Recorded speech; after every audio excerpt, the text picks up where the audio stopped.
You've been told it's a monster. That's what everyone says, a tentacled nightmare sleeping beneath a black pool outside the Gates of Moria. Mindless, ravenous, something ancient that just happened to be there when the Fellowship arrived. A speed bump in the story, a jump scare in the dark. But I need you to forget that. Because the moment you start paying attention, not to what the Watcher does, but to when it moves and who it reaches for first, the entire scene transforms into something that will genuinely unsettle you. This thing wasn't disturbed by the Fellowship. It had been counting down to them. Let's slow down and sit inside that night for a moment.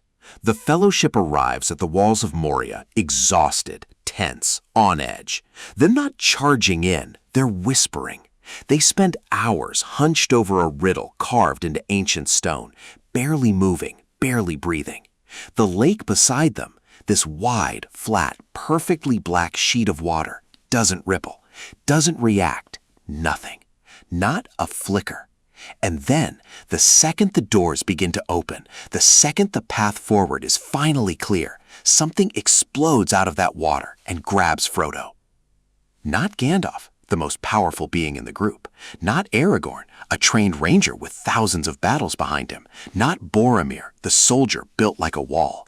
It reaches past all of them and takes the Hobbit, the smallest one, the one carrying something he hasn't told anyone too much about. Now here's the question that nobody, and I mean nobody, stops to ask. How did it know which one to grab? It's pitch black. The water is opaque. There's no evidence this creature has functioning eyes, let alone any ability to identify individual beings standing silently on a stone causeway above its head. And yet its very first move, first strike, no hesitation, is the ring bearer. Sit with that, because the longer you sit with it, the colder the room gets. To really understand what you're looking at here, you have to step back from the story and look at the world the story is built inside. Because Middle-earth isn't just a fantasy setting with dragons and magic swords. Tolkien was a deeply religious man, a Catholic scholar who spent decades building a creation myth that mirrored his own theology. Every rock, every river, every shadow in his world carries meaning. Nothing is decoration. Middle-earth was literally sung into existence. Divine beings, the Ainu, gave shape to reality through music. Good and evil weren't just moral concepts in this world. They were forces with architecture. They built things. They left marks. They persisted. Sauron, and people forget this, is not a warlord who found a magic ring. He is a Maya. He belongs to the same order of beings as Gandalf. He is an angelic intelligence who has spent literally thousands of years learning one specific skill: how to reach his will into other living things, how to corrupt, how to orient, how to take a creature and without ever speaking to it, without chains or commands, slowly restructure its instincts until its desires and his purposes become the same desire. Think of it like this. Imagine a massive magnet buried deep underground. You can't see it, you don't know it's there, but every compass in a 100-mile radius points the same direction, not because someone told them to, but because their nature responds to the field. Sauron is the magnet, and the creatures that spend centuries near his influence, they become compasses. Now look at where the Watcher lives. Not in some random lake, not in clean mountain water. It lives directly outside the Gates of Moria, a place that had, for hundreds of years before the Fellowship ever arrived, been hosting something catastrophic in its depths. The dwarves of Khazad-dûm didn't just run into trouble when they dug too deep. They unleashed something. A Balrog, a Maya of Morgoth, Sauron's own master, a being of such ancient and concentrated darkness that its mere presence transformed the stone around it. That darkness didn't stay underground. It seeped into the rock, into the roots, into the water sitting at the mountain's edge. The Watcher didn't grow up in an ordinary pond. It grew up drinking that water for centuries. And here, right here, is where the story breaks open into something genuinely strange. Most people treat the One Ring like a piece of jewelry with enchantments, a powerful object, a weapon, something passive that the wrong hands could use for terrible things. But Tolkien never said that, not once. He said, in his letters, in the appendices, in interviews, that the ring has a will, an active, persistent, scheming intelligence of its own. It doesn't just sit there. It participates in events. It nudges. It engineers. It reaches into the space around it and arranges probability like furniture. This isn't a metaphor. Tolkien was being literal. The ring slipped off Isildur's finger at the exact moment the river could swallow it, beginning a journey that would eventually lead to Gollum. It then abandoned Gollum the moment it sensed something more powerful nearby. In the Shire, it placed itself in Bilbo's path with a precision that defied every reasonable explanation. Over and over across centuries, the ring makes moves. It has an agenda. Find Sauron. Return to Sauron, and it will bend the reality around it to make that happen. Which means, at the doors of Durin, the ring is not sitting quietly in Frodo's pocket. It is transmitting. Not in sound, not in light, in something older and stranger than either. A frequency that means nothing to men or elves or dwarves, but everything to a creature that has spent its entire existence submerged in the residue of ancient darkness. A creature whose entire biology, whose entire being has been shaped by centuries of proximity to the deepest, oldest evil in Middle-earth. The ring is a flare fired into a darkness that knows exactly what to look for. And the Watcher has been waiting in that black water, sensitive to exactly that kind of signal, for longer than most kingdoms have existed. It doesn't see Frodo. It feels the ring, and it moves. Now watch what actually happens, carefully. The Watcher grabs Frodo. The Fellowship panics. They hack at the tentacles. They drag Frodo back. They get everyone through the door. And then the creature, in what looks like rage or desperation, collapses the entrance. The doors of Durin crack. Boulders cascade across the causeway. The gate is sealed. The Fellowship is inside Moria. They have no choice now. No turning back, no other path. And within those ancient, lightless halls, the road leads, as it was always going to lead, to the bridge of Khazad-dûm, where Gandalf falls. Let that land.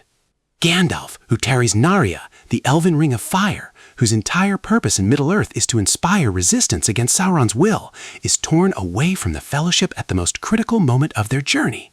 He doesn't die permanently, fine, but he is gone, ripped out of the story, right when the quest is at its most fragile. The Fellowship staggers out of Moria broken, leaderless, grief-shattered, and from that fracture, everything else begins to unravel. Boromir breaks. The Fellowship splits. Frodo walks toward Mordor alone. Everything that follows, every dark turn, every loss, every moment where the quest nearly collapses, traces its origin back to that night on the causeway, to one creature breaking the surface of a black lake. And here's the part that should genuinely disturb you. The Watcher failed by any obvious measure. It didn't get Frodo. It didn't get the ring. It got driven back into the water. If you're watching the scene for the first time, it reads like a monster that tried something and lost. But Sauron didn't need it to win. He needed it to redirect.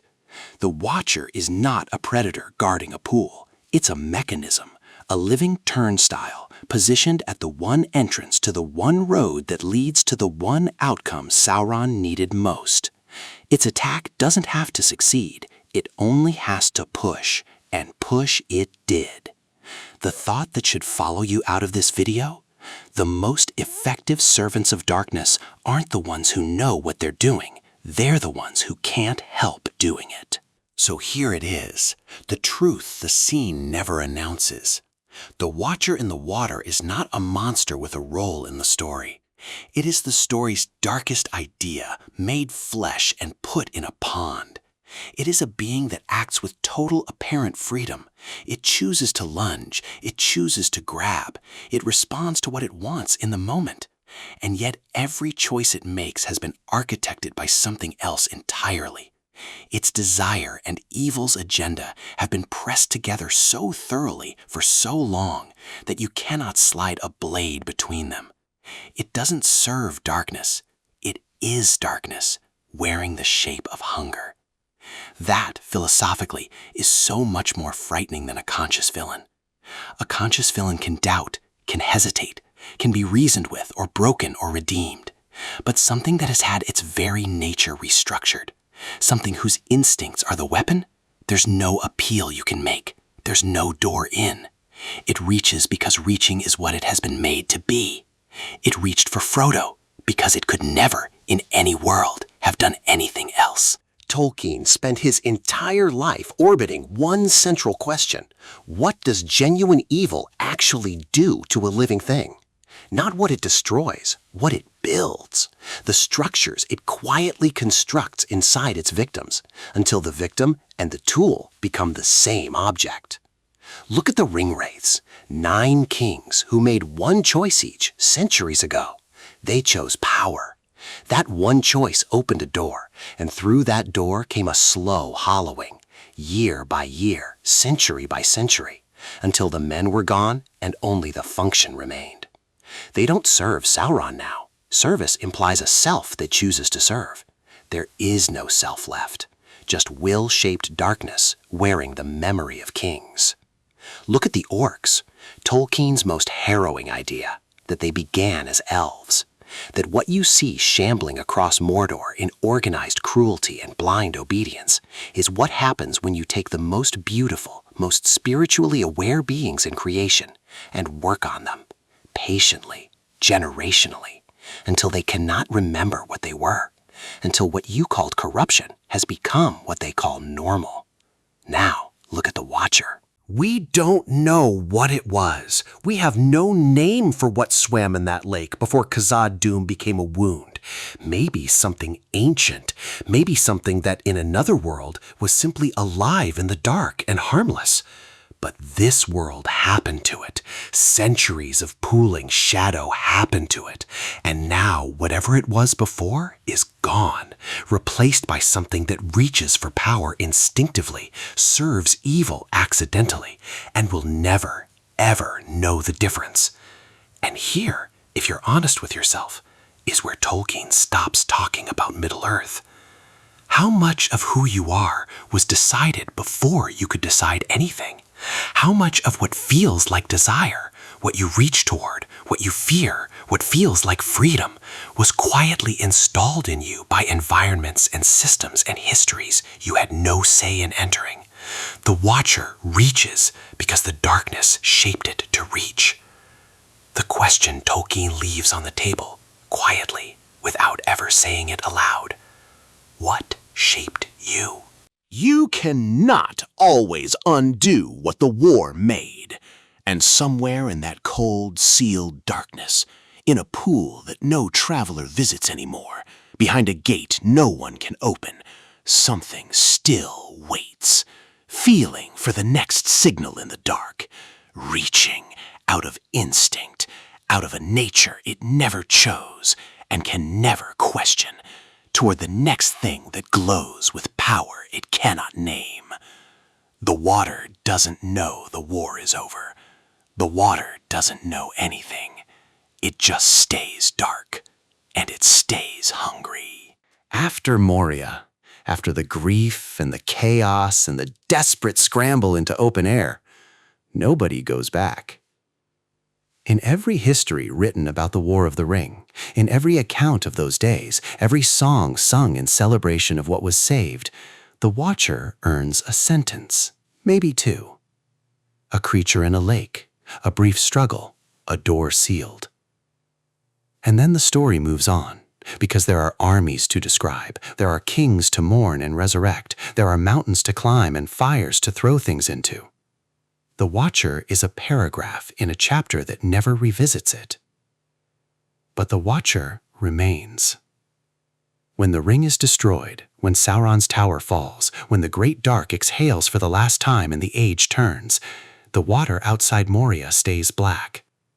The creature beneath it is untouched by any of that light. Because what shaped the Watcher wasn't Sauron, It was something older. Morgoth's residue, soaked into stone and water and silence across ages so vast they don't have names anymore. The victory over Sauron doesn't reach that far down. You can end a war. But here's the thing. The Watcher in the Water isn't the only creature that spent centuries alone in the dark beneath that mountain, reaching for something it couldn't explain.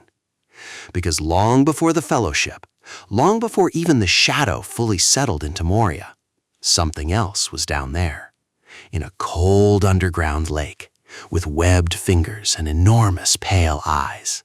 Something that used to be a hobbit named Smeagol. Something that held the ring for hundreds of years, longer than any other living creature, and came out the other side still breathing. Barely. What does 500 years with the One Ring actually do to a soul? Not to a king, not to a warrior, to an ordinary, unremarkable creature who just wanted to live quietly near a river. That answer is stranger and darker and far more human than you're expecting. And it starts with a birthday present.